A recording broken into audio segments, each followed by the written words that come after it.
On live television, the moment Hillary Clinton told President Trump, "History will remember you as a criminal who should be in prison," she made the same catastrophic mistake every corrupt politician makes. She completely forgot she was going after a man who had spent 8 years gathering evidence on everything. Her deleted emails, her Clinton Foundation's pay-to-play schemes, and even her involvement in the sale of 20% of America's uranium to Russia. The Fox News was the one who organized what they billed as the 2024 debate. The American public was demanding a rematch, Trump versus Clinton. It all began as just some speculation floating around on social media. People were asking, what if Trump and Hillary went head-to-head again, but this time with all the evidence that had surfaced since 2016? We're talking about the WikiLeaks emails, the congressional investigations, the FBI reports, the Clinton Foundation bombshells. See, the Uranium One documents, basically everything Hillary had successfully dodged during the 2016 campaign by labeling it all as fake news or Russian disinformation. So, Fox made the offer. Trump accepted in a heartbeat. He had been waiting for this exact moment. At first, Hillary's team turned it down. But then, as Trump's own legal troubles started stacking up in 2023 and 2024, she had a change of heart. She believed the indictments against him proved she was right all along. Was to get on live TV, brand him was to get on live TV, brand him a criminal, and just watch him squirm. But she had absolutely no idea what Trump had in store for her. For the next 3 weeks, Trump worked obsessively with his legal team, opposition researchers, and even former federal prosecutors to put together what he dubbed the Clinton Crime File, a massive dossier detailing every single Hillary Clinton scandal, backed by documentation designed to withstand any scrutiny. This debate wasn't going to be about cheap shots or personal insults. No, this was going to be about cold, hard facts, solid evidence, and the receipts to prove it all. He had emails obtained through Freedom of Information Act requests, declassified or leaked FBI reports, so transcripts from numerous congressional testimonies, and State Department cables that clearly showed the connection between Clinton Foundation donations and government favors. He also had the Uranium One contracts and all the financial records that went with them. He had the findings from 8 separate inquiries into Benghazi, and he had the WikiLeaks documents, all authenticated by multiple independent sources. He had everything meticulously organized in color-coded binders with tabs, cross-referenced, fact-checked for accuracy over and over, and all prepared for display on the giant screens Fox had set up behind the podiums. Trump even hired a documentary filmmaker to create visual aids for the most damning pieces of evidence, like timelines that showed big donations followed immediately by favorable government actions. He had side-by-side comparisons of what Hillary told her own family versus what she told the public about Benghazi, and financial charts that broke down the Clinton Foundation's revenue sources and how they spent the money. Every single piece of evidence was specifically designed to be instantly understood by the viewers at home, to be completely undeniable even to the biggest skeptics, and to be absolutely devastating when he presented it all in order. And most importantly, Trump came prepared with a response for every single defense Hillary could possibly come up with. If she tried to say, "Sit, that was already investigated," he had the actual findings from that investigation showing exactly what they discovered. If she claimed, "That's been debunked," he had the evidence to prove it hadn't. If she tried to deflect by bringing up his own scandals, he had a direct response ready, comparing holding classified documents in a secure facility to running a server in a basement. He had war-gamed every possible scenario with his team. He had practiced his timing down to the second. And then he had prepared himself to act as a prosecutor, not a debater. You see, Trump wasn't there to debate. He was there to prosecute his case on live television in front of 50 million viewers, using the very receipts Hillary thought she had buried for good.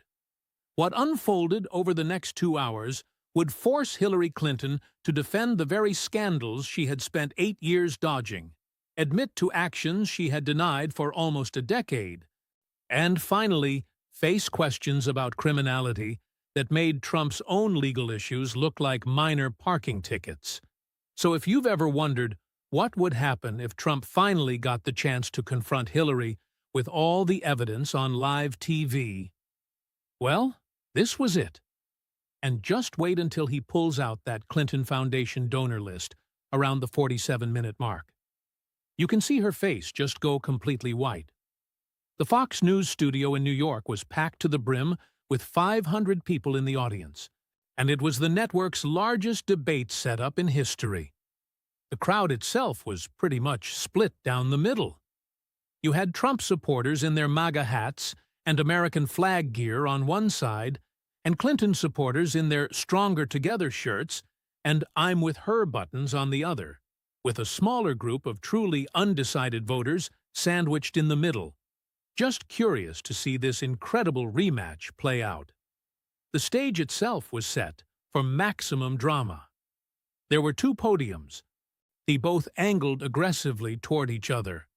Massive HD screens were positioned behind each candidate to display evidence, with Brett Baer at the moderator's desk between them, looking like a man who knew he was about to witness either the greatest debate or the greatest disaster in television history, and possibly both at once. Hillary Clinton arrived first, greeted by enthusiastic applause from her supporters and polite acknowledgement from the others. She wore a white pantsuit, a symbolic echo of her choice on election night 2016, and she looked confident, almost eager. She had been preparing for this moment ever since Trump's first indictment. She would finally get her chance to call him a criminal on national television. She'd finally get to say, "I told you so" to America, and at last, find vindication for 2016. She had absolutely no idea what was in store for her. Donald Trump walked out 3 minutes later to a deafening roar from his section of the audience, and the applause and cheering went on for nearly 2 full minutes, forcing Brett Baer to gesture repeatedly for quiet. Trump, wearing his signature dark suit and red tie, waved to the crowd with that familiar sweeping gesture and walked to his podium carrying something Hillary immediately noticed: a thick, organized binder. In fact, there were multiple binders, stacked neatly by his staff at his podium. Her confident smile faltered just a bit. A prepared Trump, armed with materials, it was never a good sign for his opponents. Brett Baer began his introduction, laying out the evening's format. There would be opening statements, then moderated questions with rebuttals, followed by direct exchanges, and finally, closing statements. He reminded both the candidates and the audience that this debate was about the issues facing America, not personal attacks. That reminder would last for all of about 90 seconds. "Secretary Clinton," Brett began, "your opening statement." "Please," Hillary launched immediately into her prepared remarks, her voice strong and sure. "Thank you, Brett. The American people deserve to know the truth about the man standing across from me. Donald Trump is currently facing multiple criminal indictments. He's been accused of mishandling classified documents, obstructing justice, and trying to overturn a free and fair election. He is, by any reasonable definition, a criminal, and he belongs in prison. I will remember you as a criminal. Mr. will remember you as a criminal, Mr. Trump, as a man who put himself above the law, above the Constitution, and above everything this country stands for. You are a disgrace to the office you once held and a clear danger to American democracy." She smiled. sure that she had just landed a devastating opening blow. Trump smiled right back at her. Yet it was not a friendly smile. It was the smile of a man who had been waiting years for this exact moment. She had called him a criminal, and he had brought the receipts. This was chess. "Well, Hillary," Trump said, his voice carrying that Queen's accent that his supporters loved and his critics mocked. "Thank you for that. Very nice, very eloquent. You've always been good with words. Not so good with emails, perhaps, but great with words." The audience let out a laugh. Hillary's smile tightened. "No, but since you're the one who wants to talk about criminals," Trump continued as he reached for his first binder. "Let's do that. Let's talk about criminals, because I happen to have brought some evidence tonight. We're talking actual evidence, not just accusations or opinions. Real evidence." He opened the binder and gave a nod to the production booth. Instantly, images flashed onto the massive screens behind both podiums. "Hillary, back in 2015, you had a private email server set up in the basement of your house. True or false?" The expression on Hillary's face changed. This was not how things were supposed to be going. She was supposed to be the one prosecuting him, not the one defending herself. That matter was already thoroughly investigated by the FBI. "I didn't ask if it was investigated," Trump interrupted. "I asked you, true or false. Did you or did you not have a private email server in your basement? On yes or no?" She paused for a moment, then answered carefully. "I did use a private email system." "True, thank you." Trump then pulled out more documents. "And on that private server, you conducted official State Department business, which included classified information. Is that correct?" The classification issues were all reviewed. "Yes or no, Hillary?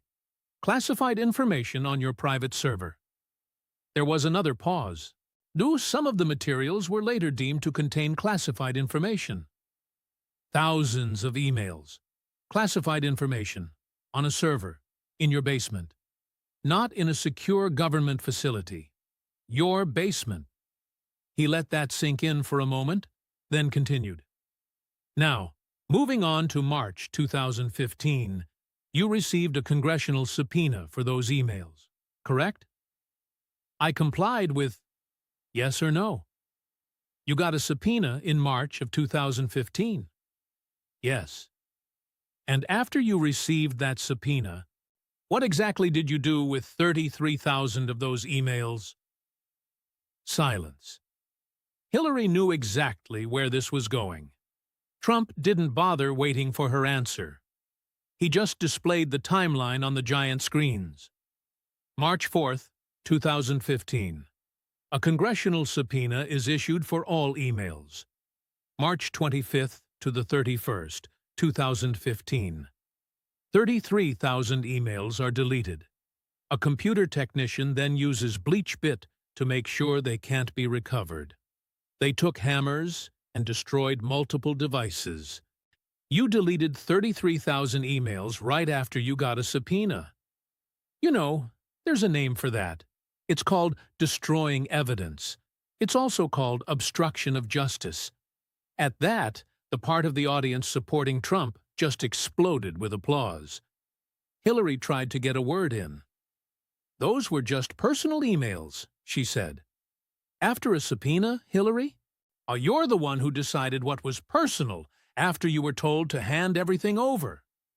Then you used something called bleach bit. I'd never even heard of it until to make absolutely sure no one could ever get them back. And you actually had people take hammers and physically smash the devices." He then turned his attention to the audience. "Folks, let me tell you, if I deleted 33,000 emails after getting a subpoena, you want to talk about mishandling, I'd be sitting in a jail cell. But somehow, Hillary did it, and nothing happened to her." He swung back to face her, his voice getting louder. You want to talk about mishandling classified documents? I had documents at Mar-a-Lago. It was a secure location, protected by the Secret Service, inside a locked room. You kept yours on a private server in your basement. He was really on a roll now. His voice was getting louder and louder. You want to talk about obstruction? I cooperated with the National Archives. You destroyed 33,000 emails with BleachBit. He then pulled out some printed testimony, displaying it on the big screens. It was FBI Director James Comey's own statement, saying Hillary was extremely careless with classified information, but that he was recommending no prosecution. Comey said you were extremely careless with some of the most sensitive information our country has. Yet there were no charges. Nothing. Explain that to the American people, Hillary. Explain that double standard. He delivered his final line with perfect timing. You called me a criminal, Hillary. You're the one who deleted 33,000 emails after a congressional subpoena. You're the one who destroyed evidence with hammers and BleachBit. But somehow, I'm the criminal? Give me a break. The reaction from the audience was absolutely deafening. You could hear his supporters chanting, "Lock her up! Lock her up!" all while her own supporters were trying to shout them down. The moderator, Brett Baer, was struggling just to get the room back in order. Hillary just sat there at her podium, looking visibly rattled. This was supposed to be her big moment of vindication, but instead, she was stuck defending that email scandal all over again. She's the one who deleted 33,000 emails after a subpoena. But he's the criminal? I share this if you see the double standard. Brett Baer tried to move on to his next prepared questions, but Trump was already pulling out another binder. Let's talk about your foundation, Hillary, the Clinton Foundation, because I think the American people deserve to know all about the pay-to-play scheme you were running out of the State Department. You could see the color drain from Hillary's face. Trump saw it and just grinned. He knew nothing torpedoes a charity story faster than showing everyone the donor list. Your foundation raised over $1 billion while you were Secretary of State and during your presidential campaign. Is that correct? She replied, The Clinton Foundation is a charity that has helped millions of people all around the world. Yes or no, Hillary? Over $1 billion, she insisted. The foundation did important work. But did it raise over $1 billion? She couldn't really deny the public records. Yes, she admitted. Good. Now, how much of that $1 billion actually went to charitable programs, to actually helping people on the ground? Hillary shifted uncomfortably in her spot. She started to say, the foundation's work includes... But Trump cut her right off and put new data up on the screens. It was an analysis from several charity watchdog groups, showing the Clinton Foundation spent only 5 to 15% of its money on actual charitable programs. 5 to 15%. That's the range we're talking about. The rest went to salaries, travel, and other expenses. Your own daughter, Chelsea, was making hundreds of thousands of dollars a year from this foundation. Your family was traveling all over the world on the foundation's dime. Then he pulled out yet another document.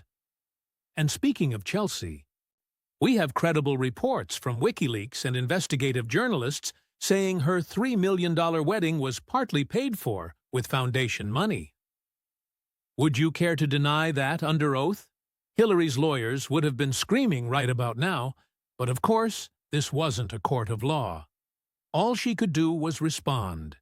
She stated that the allegations were false, followed by the demand to then release the financial records. Yes, let's see where every single dollar went. But you won't do that, will you? Without even waiting for an answer, Trump just moved on to his next point. Now, let's talk about the people who donated to this charity while you were the Secretary of State.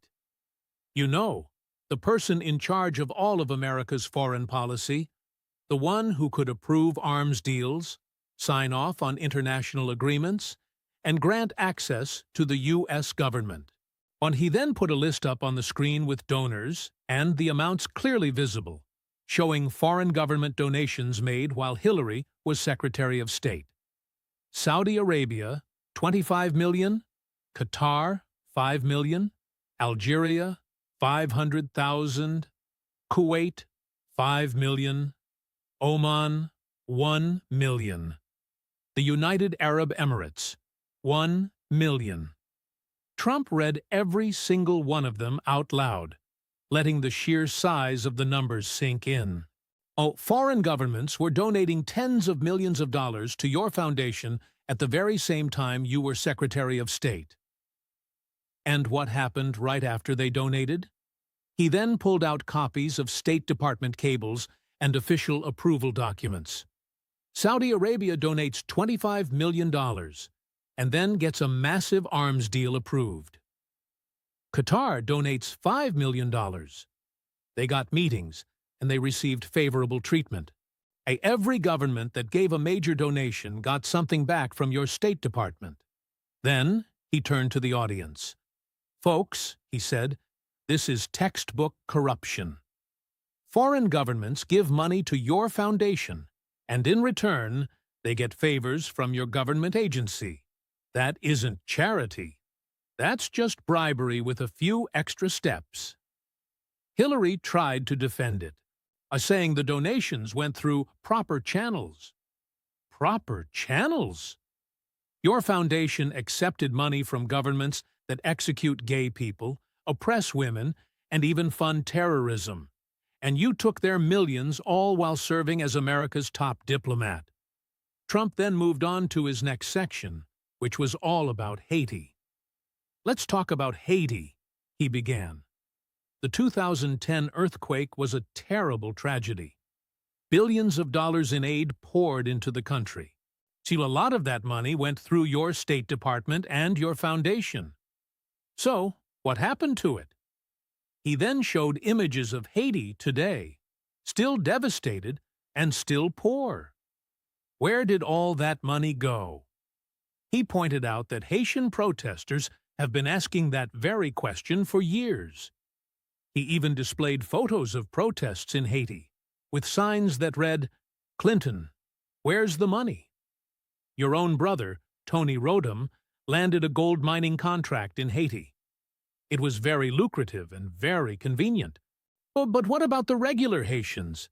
They are still waiting for the hospitals, schools, and homes they were promised. Trump's voice rose with indignation, whether it was real or just an act. Either way, it played well with the crowd. You took money that was meant for earthquake victims, and it just vanished into a maze of contractors, consultants, and Clinton's friends. That is not charity, Hillary. That's just plain theft. His final summary was absolutely devastating. And the Clinton Foundation raised $1 billion, but only gave 5 to 15% to actual charities, while taking tens of millions from foreign governments when you were Secretary of State. And those governments got favors in return. The money for Haiti simply disappeared. And your family got rich. He then looked directly at her. That's not a foundation. Hillary. That's a pay-to-play scheme. That is corruption. That's selling American foreign policy to the highest bidder. He pointed an accusing finger right at her.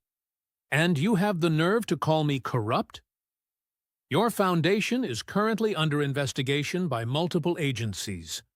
Donations plummeted by 90% right after you lost the election. Now, why is that? It's because people weren't donating to charity. They were paying for access to you. And the Trump section of the crowd roared with approval. Meanwhile, the Clinton section sat in an uncomfortable silence. Even some of her own supporters looked visibly troubled. One person named Bobby Leiber noted it was only 5 to 15% to charity. He commented that foreign donations equaled access to the State Department. His final comment was pay to play. Trump was on a roll, and he had no intention of stopping. He grabbed his third binder, which was marked Uranium-1 in large letters for the cameras to see. Now, Hillary, let's talk about Russia. I'm talking about real Russia collusion, not the fake Russia hoax you've been pushing for 4 years. This is about actual Russians paying you while you sold off American uranium to them. Hillary's face immediately flushed with anger. The Mueller investigation found nothing, she retorted. After $40 million and 2 years, a Mueller found zero collusion with me. But we're not talking about me, he fired back. We're talking about you and Uranium-1. While she spent 4 years screaming about Russia, he was bringing up actual Russian deals. Trump then displayed a clear and undeniable timeline on the screens. It outlined the Uranium-1 deal from 2009 to 2013. A Russian atomic energy company sought to purchase Uranium-1. The period from 2010 to 2013 was key. During this time, Uranium-1 investors donated $145 million to the Clinton Foundation. In 2010, Hillary's State Department approved the sale. By 2013, the sale was complete. Russia now controlled 20% of U.S. uranium production. And in 2010, Bill Clinton received $500,000 for a speech in Moscow. You approved the sale of 20% of America's uranium production to Russia. True or false? He demanded. Hillary tried to give a careful answer. Sure, that sale was reviewed and approved by 9 different government agencies, she said. I didn't ask you about 9 agencies. I asked about you as Secretary of State. Did you approve this sale? Yes or no? The State Department was just one of 9, she deflected. Yes or no? He pressed. Yes, she finally admitted. The sale was approved with the State Department's agreement. Thank you, he said. Now, while this very sale was being reviewed, Russian individuals and Uranium-1 investors donated $145 million to your foundation. True or false? I was not involved in the foundation's activities, she claimed. True or false? He repeated. She couldn't deny the public record. Donations were made, she conceded. Trump pounded his podium. $145 million from Russians and from people who directly benefited from this sale. This happened while you were deciding whether or not to approve it. He then pulled out even more documents. He and your husband, Bill, who was definitely involved with your foundation, got paid $500,000 for a speech in Moscow by a Russian bank, all while you were reviewing the Uranium-1 deal. Trump then walked toward the center of the stage to address the audience directly.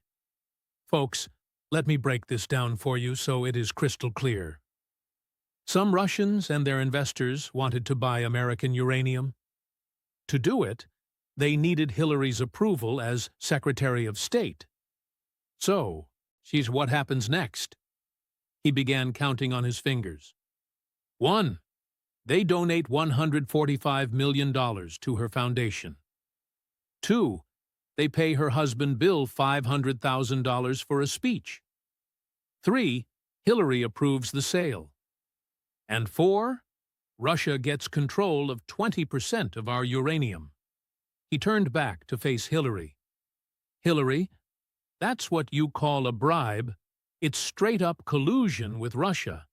You were selling out America's national security in exchange for donations to your foundation. Then he pulled out another document. And get this, the FBI was actually looking into it. They had proof of Russian bribery and kickbacks, but the whole investigation just got buried. And why? Because everyone expected you to win back in 2016. If you had won, no one would have ever heard a thing about Uranium-1. Trump's voice built to a crescendo. But I won. And suddenly, you're spending 4 years screaming that I was the one who colluded with Russia, launching the Mueller investigation, 2 impeachments, not just non-stop hysteria about Russia. He pointed a finger right at her. That, Hillary, is called projection. You sold uranium to Russia while they were funneling $145 million to you, yet somehow I'm the one who's a Russian agent. Give me a break. He shook his head, just over the top with disbelief. You know what Mueller found after investigating me for 2 whole years? Absolutely nothing. 0. No collusion, no conspiracy, and no deals with Russia. And he held up the Uranium One documents for everyone to see. But with you, we have the receipts.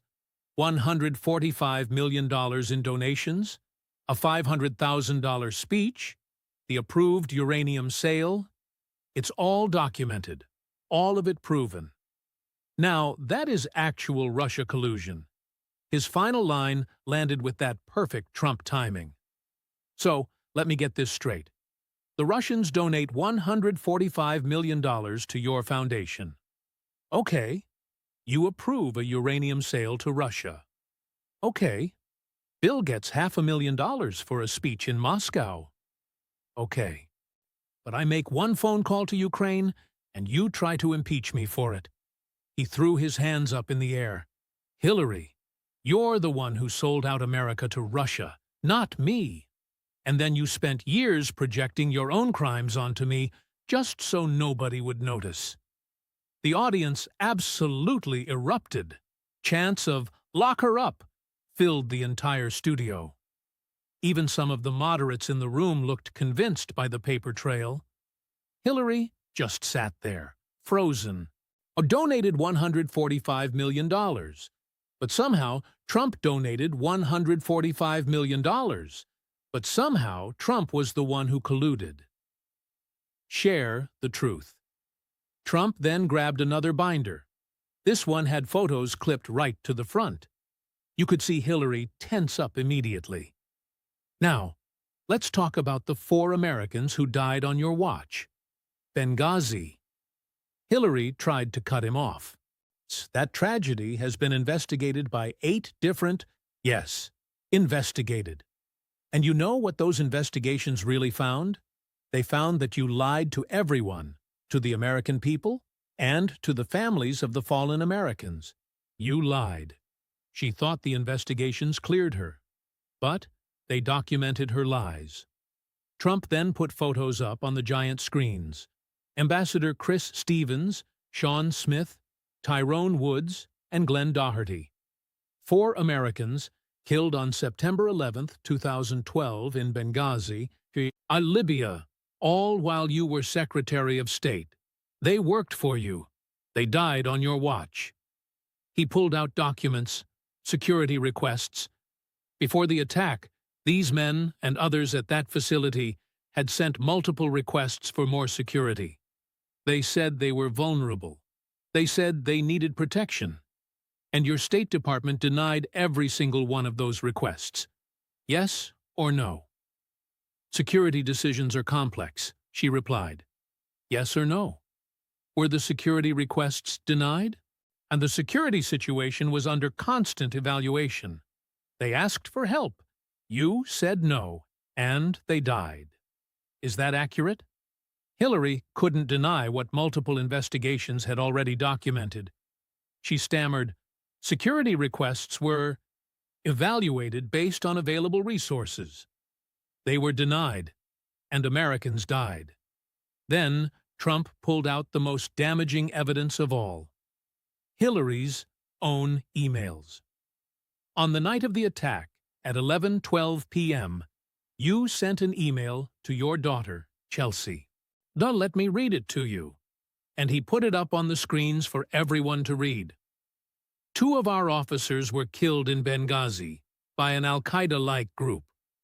You told your daughter, Chelsea, the truth that night. You knew it was terrorism. You knew it was Al-Qaeda. He then pulled out more documents. the public statements you made to the American people in the days that followed. But you know what you told the American people? You blamed it on a YouTube video, a protest that never even happened. No, you stood there, right by those caskets, and told the families it was all because of some internet video. He played a video of you at the casket ceremony, telling those grieving families that the attack was caused by an inflammatory video. You lied right to their faces at their loved ones' funerals. You knew it was terrorism. You told Chelsea it was terrorism, but you looked those families in the eye and told them it was a video. Trump's voice grew harsh. Why? Why did you lie?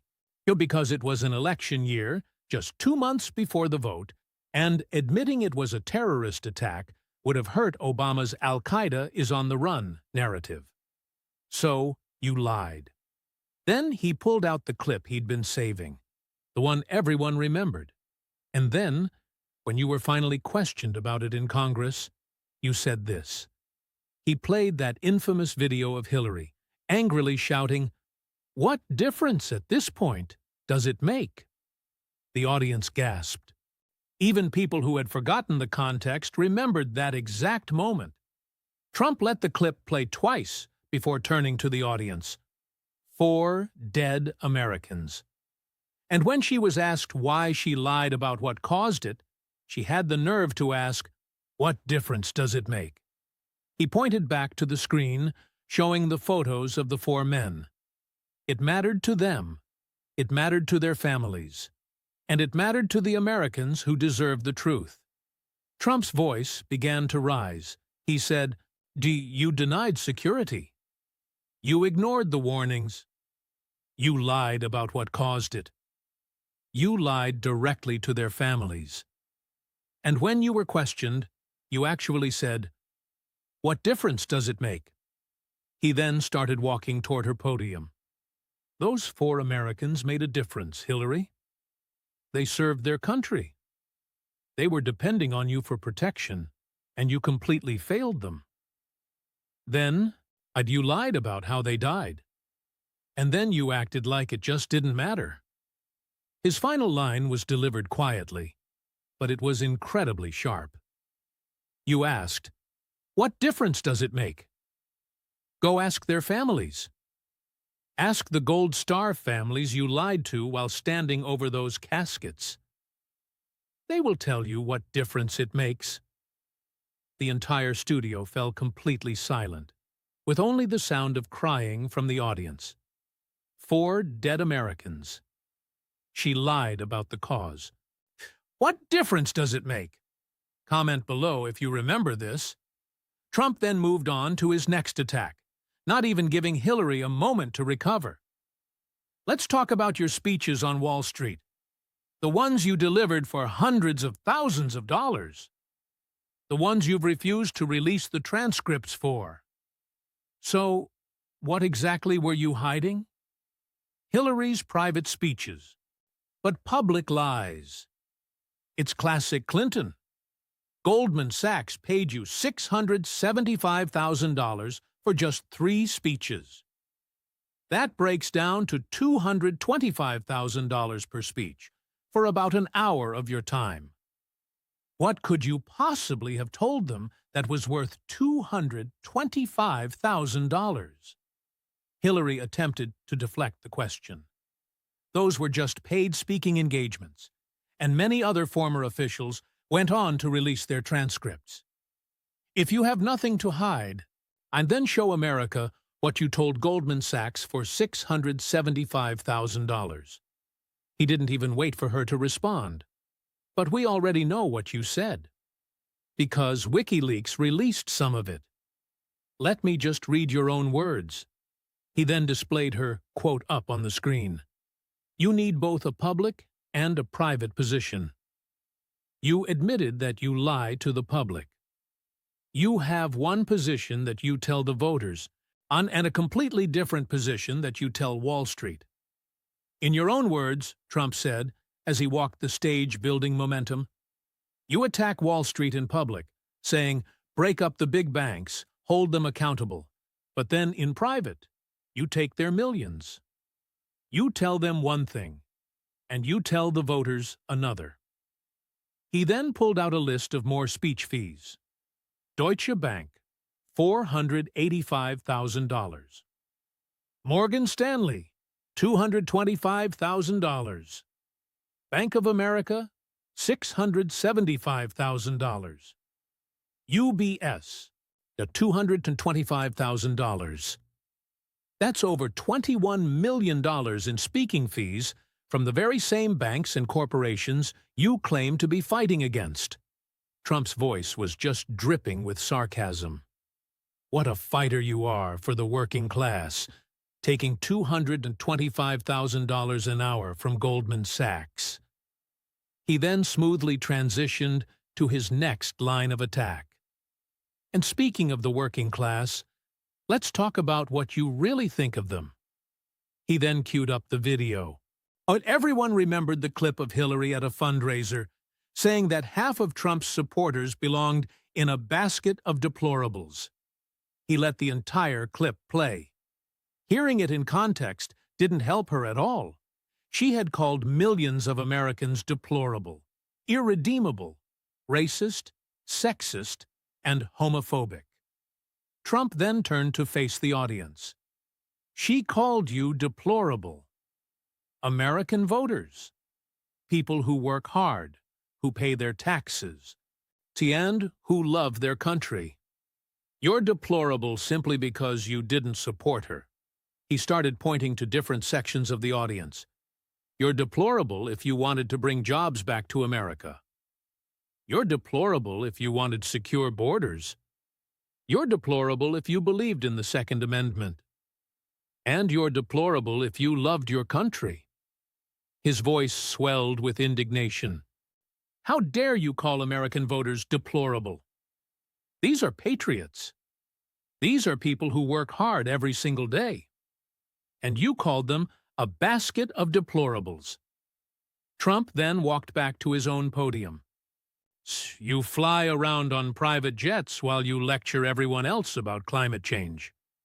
You live in mansions while you preach about inequality. You've made $240 million after your time in public service. How does something like that even happen? How does public service make you that rich? He looked straight at her. You told Wall Street one thing in private, and you told the voters something else in public. You took $675,000 from Goldman Sachs. You called American voters deplorable, and you still wonder why you lost. His final assessment of her was brutal. You are not a champion of the working class, Hillary. You're an elitist who despises regular Americans. And they saw right through you. That is why you lost. $675,000 speeches. The deplorables comment. The private versus public positions. Share this if you remember why she lost. Trump could see that Hillary was reeling, and he moved in for what he planned to be the final blow before his closing statement. You know what bothers me the most, Hillary? It has been 8 years. 8 years since you lost, and you still haven't accepted it. Have you?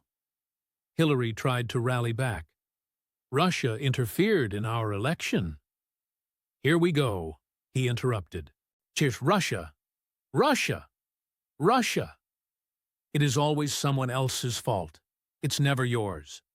Still making excuses 7 years later, Trump pulled out what appeared to be a book. What Happened? By Hillary Clinton. You wrote an entire book about why you lost. You called it, What Happened? You should have called it, Everyone's Fault But Mine. He then flipped through the pages theatrically. Let's see. Who did you blame? Russia.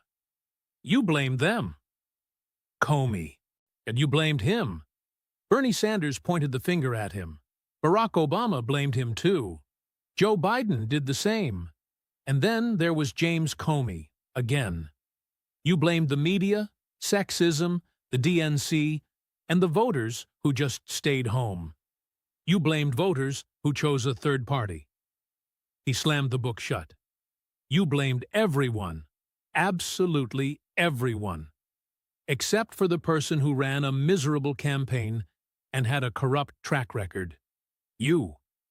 Trump then flashed polling data up onto the screens. And you lost because you ignored the state of Wisconsin, never once campaigning there after the primary. You lost because you called voters deplorable. You lost because of the email scandal, the Clinton Foundation, and the speeches to Wall Street. You lost because Americans simply didn't trust you. He then pulled up trust polling from 2016. Only 36% of Americans found Hillary to be trustworthy. Nobody trusted you. And you want to know why? It's because of everything we've laid out here tonight.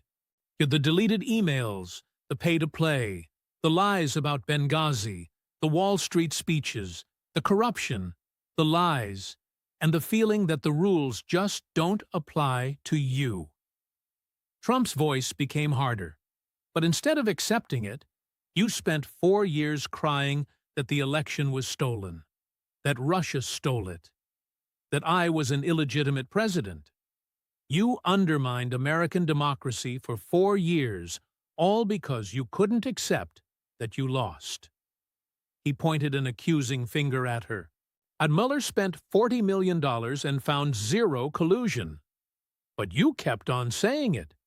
You kept on claiming the election was rigged, that it was stolen, that Russia handed it to me. Trump's voice rose with genuine anger. But when I question the 2020 election, all of a sudden, I'm a threat to democracy. When you spend 4 years saying an election was stolen, that's just fine. When I question one, I'm destroying America. He shook his head. Rules for thee, but not for me. See, that's the Clinton way. You can say elections are rigged. You can refuse to accept results. You can spend years claiming I was illegitimate. But if I do it, I'm dangerous. Trump walked to the center of the stage for his final point in this round. You never gave a gracious concession. You blamed everyone but yourself. You spent years trying to undermine the very election you lost. You convinced millions of Democrats that Russia stole the election, which was completely false, as Mueller himself proved. He looked her directly in the eyes. You just couldn't accept that American voters rejected you, that we chose me over you, that we took one look at your record of corruption and said, no thanks. So you blamed Russia. You blamed Comey. You blamed everyone. He delivered his final line with satisfaction. But the truth is simple. You lost because you were a terrible candidate with a corrupt record. And 8 years later, you still can't admit it. 7 years later, he's still blaming everyone but herself. Comment bitter if you see it. Brett Baier, seeing they were closing in on the 2-hour mark, tried to move things along to closing statements, but Trump held up his hand. Actually, Brett, I want to summarize everything we've covered tonight because I think it's important that America sees the full picture. He stood and walked to center stage, commanding the room. Hillary called me a criminal at the start of this debate, so let's review who the real criminal is. He began ticking off points on his fingers, displaying each corresponding document on the screens as he went. You deleted 33,000 emails after receiving a congressional subpoena. Fact: the FBI documented it.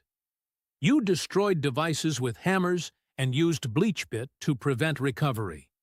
Fact: congressional testimony confirmed it. You kept classified information on a private server in your basement. It's a fact. Comey called you extremely careless. Your foundation took $145 million from Russians while you approved the Uranium One sale. Fact: financial records prove it. Your foundation took tens of millions from foreign governments while you were Secretary of State. Fact. The tax returns show it. Your foundation gave only 5 to 15% to actual charity work. Fact. Watchdog groups documented it. You denied security requests in Benghazi. Fact. The investigation found it. But you lied about what caused the Benghazi attack. Fact. Your own emails prove it. You told the families it was because of a video.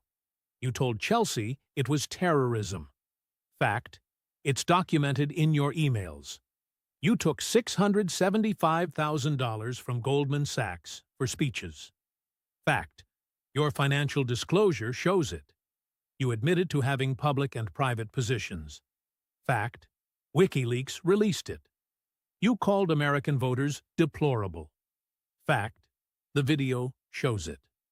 You've never truly accepted that you lost in 2016. A fact. Your own book and statements prove it. Trump walked across the stage. His voice was building. Every single thing I've said tonight is documented. FBI reports, congressional testimony, your own emails, State Department records, Clinton Foundation tax returns, WikiLeaks, financial disclosures, video recordings. He spread his arms wide.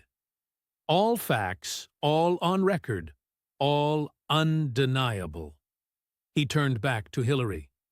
You called me a criminal, but you're the one who destroyed evidence after a subpoena. You called me corrupt, but you're the one who ran a pay-to-play foundation. You screamed about Russia, but you're the one who sold uranium to Russia for donations. You talked about having moral authority, but you lied about Benghazi. You acted like you were fighting for workers, but then you called them deplorable. Trump's voice hit its peak. I won in 2016 because the American people saw right through you. Now they saw the corruption, the lies, the pay-to-play schemes, the sense of entitlement, and the complete contempt you had for everyday people. They saw someone who put their own personal wealth above public service, who sold access to the State Department, who lied directly to Gold Star families, and who insulted voters. He pointed his finger at her, then to the audience, and finally at the cameras. And tonight, with 50 million people watching from home, now I've just laid it all out again with evidence, with facts, and with receipts that you simply can't deny. He started walking back to his podium, but then turned for one last line. I beat you once because you were corrupt. I'm beating you again tonight because you're still corrupt. And all of America is watching, with the receipts. The conservative side of the audience exploded into a standing ovation that went on for more than 2 minutes. Chants of "Lock her up" filled the studio, mixed with cries of USA, USA, USA. Hillary just sat at her podium, completely unable to respond and visibly shaken. Everything Trump laid out was either a documented fact or was based on them. She couldn't deny the emails. She couldn't deny the foundation's donations. She couldn't deny her own words. She couldn't deny the video recordings or the congressional findings. For 8 years, she had managed to dodge directly confronting all these scandals at the same time. She'd brushed them off one by one as fake news, Russian disinformation, or Republican conspiracy theories. But now, Trump had just strung them all together, with evidence, in a single devastating 2-hour presentation. And there was simply nothing she could say to argue against documented facts. The video just exploded across every platform, moving with a speed that shocked even the most seasoned political observers who thought they'd seen it all. In just 1 hour, and it hit 31 million views across YouTube, Twitter, Facebook, and other new platforms. Within 24 hours, that number jumped to 94 million views. In 48 hours, it was at 187 million. And within a single week, it had racked up 267 million total views. It became one of the most watched political events in American history. Deleted 33,000 emails became the #1 trending topic on Twitter just minutes after the debate ended, and it stayed there for 3 days straight. And the Clinton Foundation was trending right alongside it. Uranium One suddenly entered the mainstream conversation for millions of people who had never even heard of the scandal before. And Lock Her Up roared back into the culture. Conservative media went into overdrive, playing the full debate over and over again. Fox News ran it on a loop for 48 hours straight. Newsmax and OAN ran special episodes breaking down every single scandal Trump had exposed, complete with extra documents and expert analysis. Conservative podcasters and YouTubers put out hours of content analyzing every exchange, verifying every fact Trump mentioned, and celebrating what they considered a total vindication. But what was even more significant was that even the mainstream media couldn't ignore or spin this debate. CNN, MSNBC, and the major networks were forced to cover it extensively because the viewership numbers were just too big to ignore. Their on-air panels looked visibly uncomfortable trying to defend Hillary against the documented evidence. Fact-checkers who tried to come to her defense found themselves having to admit that Trump's core facts were accurate, even if they argued with his interpretations. The New York Times published a surprisingly balanced analysis titled "Trump's Debate Performance Built on Foundation of Documented Controversies." The article pointed out that while Trump's presentation was fiery and one-sided, most of his factual claims were actually based on congressional investigations, FBI reports, and other official sources. Even Trump's biggest critics had to admit the evidence was real. The Washington Post's own fact-check was forced to rate many of Trump's claims as either true or mostly true. This included the deleted emails, the FBI's findings, the Clinton Foundation donations, the Uranium One timeline, and the Benghazi statements. They tried to add context and include Hillary's side of the story, but they couldn't deny the basic facts. Political polling showed a huge shift in public opinion almost overnight. Take the question, should Hillary Clinton face a renewed investigation? Before the debate, only 4% said yes. After the debate, that jumped to 67% yes. How about, did Hillary Clinton commit crimes that should have been prosecuted? Before the debate, 48% of people said yes. After the debate, it was 71%. Or the question, was Trump justified in his 2016 criticisms of Clinton? Before the debate, 52% of Republicans thought so. After the debate, that number shot up to 89% overall. The phrase, "lock her up," had a cultural resurrection. Something that had become a little taboo even in conservative circles, often dismissed as too extreme or inappropriate, suddenly felt justified to millions of people. Merchandise sellers couldn't print "lock her up" shirts fast enough. And the phrase started showing up at Trump rallies with a new kind of energy. Even moderate Republicans who had been uncomfortable with it before were now starting to use it. And the Clinton Foundation faced immediate consequences. Donations, which had already seen a steep drop since 2016, pretty much dried up completely. Major donors started demanding investigations to find out where their money had actually gone. Several countries that had donated back when Hillary was Secretary of State quietly asked for their money back, wanting nothing to do with the whole situation. Just 2 months later, the foundation announced it was halting most of its work and letting staff go. Legal experts and ex-prosecutors started showing up on TV to talk about the evidence Trump had laid out. Many of them pointed out that the clock hadn't run out yet on certain potential crimes, especially those connected to the Clinton Foundation's activities and possible violations of foreign agent registration laws. Alan Dershowitz, who had defended both Trump and Clinton at different times, went on several networks saying, Look, whether you like Trump or not, he laid out documented evidence that brings up serious legal questions, questions that were never really looked into because of politics. Bar associations in a bunch of states started getting complaints questioning if Hillary's law license should be looked at again, given the evidence of possible wrongdoing.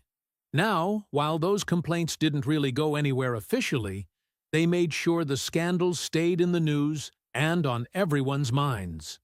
That debate became mandatory viewing in political science and communication classes all over the country, but not for the reasons Hillary's supporters would have wanted. Professors started using it as a case study on how solid evidence can cut through even the slickest political spin, how being prepared beats winging it, and how dodging accountability for years only makes the final showdown that much worse. The Clinton debate, as it came to be known in academic circles, he was picked apart as both a piece of political theater and a masterclass in prosecutorial strategy. Conservative think tanks and media outlets announced they were launching major investigations into Clinton-era corruption, fired up by new public interest and the roadmap Trump had just handed them. Judicial Watch, a group that had spent years filing FOIA requests about Clinton scandals, saw its donor base just explode.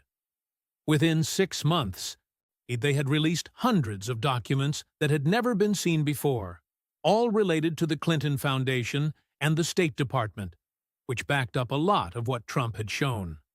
The phrase, "Where are the 33,000 emails?" turned into a rallying cry. Conservative commentators started demanding that they be recovered and released to the public. Tech experts went on different shows to explain that even though BleachBit makes recovery tough, two pieces of those emails might still be hanging around on backup servers or in NSA databases. And while this didn't lead to any legal action, it kept the scandal alive in public conversation in a way it just hadn't been since 2016. As for Hillary Clinton, she completely vanished from public view right after the debate. But reports coming from her inner circle painted a picture of just total devastation.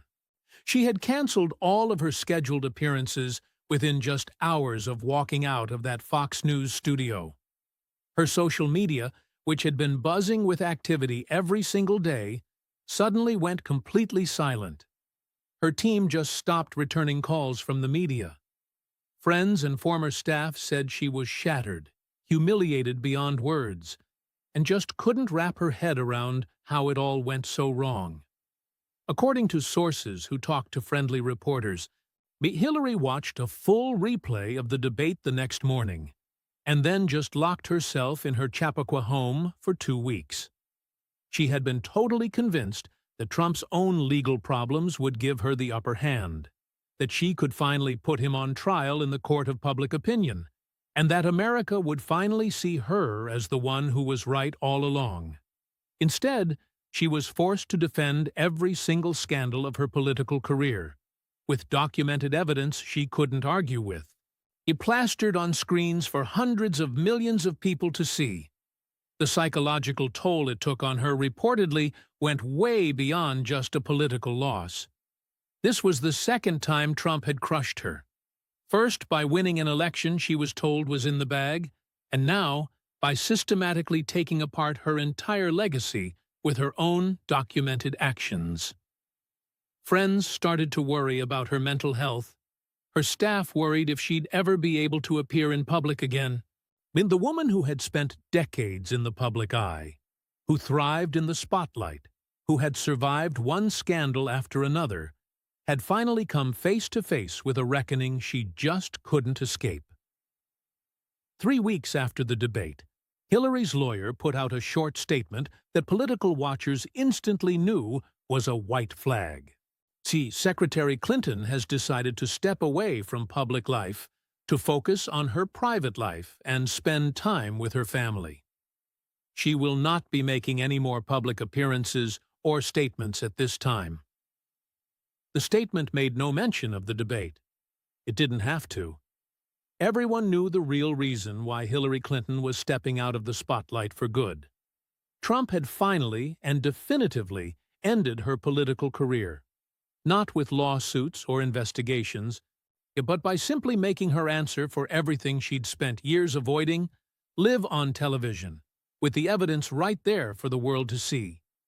Political insiders immediately understood the true meaning behind it all. She was finished. Trump had destroyed her political relevance by forcing her to defend every scandal she'd spent years avoiding, live on TV, without the usual protection of a friendly media. In the public's mind, the 2016 election was suddenly seen in a whole new light. What many had brushed off as Trump's conspiracy theories or just political attacks were now viewed as legitimate concerns, backed up by actual evidence. The story changed from Trump attacked an innocent woman to Trump was right about the Clinton corruption all along. While publicly showing their support, Democratic Party leaders were quietly celebrating her departure from the public stage. For a long time, they had seen her as a liability, someone who couldn't move on from 2016, had pushed away swing voters and just handed ammunition to the Republicans. One Democratic strategist was quoted anonymously saying, "Trump did us a favor. She needed to leave but wouldn't do it on her own, and now she has no choice." 6 months after the debate, the Republican-controlled House announced they were forming a select committee with subpoena power to investigate the Clinton Foundation and Uranium One. Democrats cried that it was political persecution. But polls showed that after seeing the evidence from the debate, 64% of Americans actually supported the investigation. In later appearances, Trump himself rarely brought up the debate specifically, but then again, he didn't have to. The video did all the talking for him. It had over 250 million views. Hillary was left exposed and discredited by her own documented scandals. When a reporter asked him about it at a rally 3 months later, Trump just smiled and said, "I brought the receipts. America saw them, and that's all that matters." A year after the debate, it had completely changed how Americans saw the 2016 election, Hillary Clinton, and the scandals that had followed her for her entire career. Everything she had tried to bury with claims of fake news and Russian disinformation had been dug up on live television, complete with all the supporting documents. Trump had finally gotten his ultimate vindication, not in a court of law, not through a government investigation, but on live television, using evidence to force Hillary to defend the indefensible in front of hundreds of millions of people all over the world. This wasn't just a debate. This was a trial. Donald Trump didn't show up to talk about policy differences or discuss the future of America. He came to prosecute Hillary Clinton for the crimes and corruption that had haunted her for years but never seemed to stick, mainly because the media and other institutions always protected her. And for 2 straight hours, using documents, evidence, and facts, he put her entire record on trial right in front of the American people. There were no friendly moderators there to protect her. There was no way for her to dismiss it all as fake news.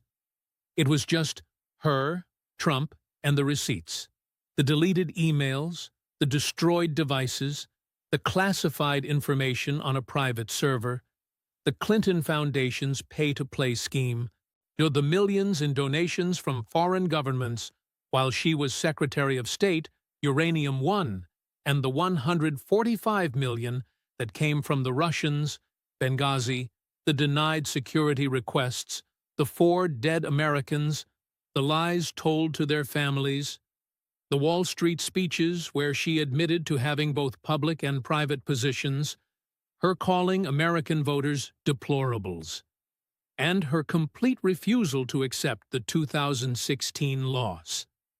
Every last bit of it was documented, all of it was proven, and all of it was undeniable. Trump showed the American people something absolutely crucial. He showed them that the scandals weren't just conspiracy theories. They were documented facts that she had somehow managed to avoid facing head-on until that very debate. The media had been helping her all along. The institutions had protected her, but on that stage, she was up against someone who had gathered all the evidence and wasn't afraid to use it. And just like that, the whole house of cards came tumbling down. For years, Hillary Clinton had been saying that Trump should be locked up, that he was a criminal, that he was corrupt, and that history would be the one to condemn him. And yet, in just 2 hours, he proved that every single one of her accusations was just projection. He proved that she was the one who had destroyed evidence, sold access, lied to grieving families, and gotten rich from public service. The receipts were simply undeniable. There were 33,000 deleted emails, all documented by the FBI. There were the Clinton Foundation donations from foreign governments, all documented in their tax returns. There was Uranium One and the $145 million, all documented by financial records. There were the Benghazi lies, documented in her very own emails. These were all facts. They were all proven, and they were all available for anyone to go and verify for themselves. And that, right there, is why the debate changed absolutely everything. It wasn't just Trump's word against hers anymore. It was Trump's hard evidence against her complete inability to explain any of it away. When you can't deny the documents, can't just dismiss the facts, and can't explain away your own emails, you've already lost.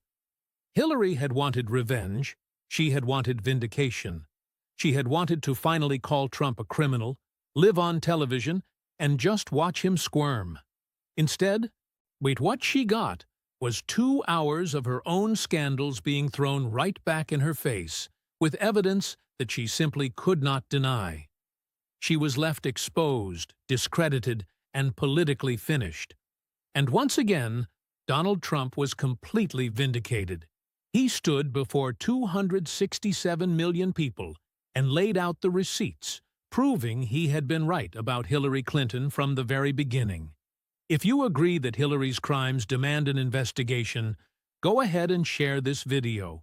I leave a "lock her up" comment if you remember her actions and think it's high time for justice, because Trump just hit the American people with evidence that is simply undeniable.